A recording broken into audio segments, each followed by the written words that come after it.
Morocco या देशात भारतीय वेळेनुसार पहाटे 4:45च्या सुमारास मोठा भूकंप झाला।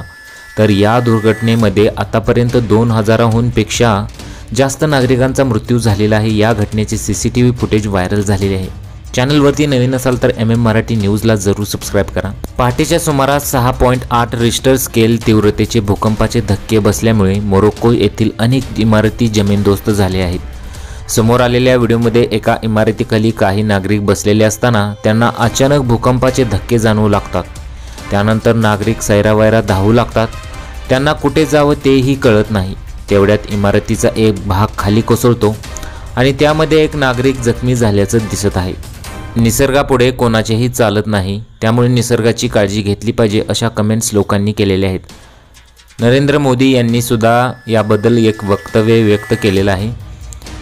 या दुःखद क्षणामध्ये मी मोरोक्कोच्या लोकांसोबत आहे, ज्या नागरिकांनी आपल्या प्रियजनांना गमावले आहे त्यांच्याबद्दल शोक व्यक्त करतो। जखमी लवकरात लवकर बरे व्हावेत। या कठीण काळात मोरोक्कोला शक्य ती सर्व मदत देण्यासाठी भारत तत्पर आहे, असं मत भारताचे पंतप्रधान नरेंद्र मोदी यांनी व्यक्त केलेलं आहे।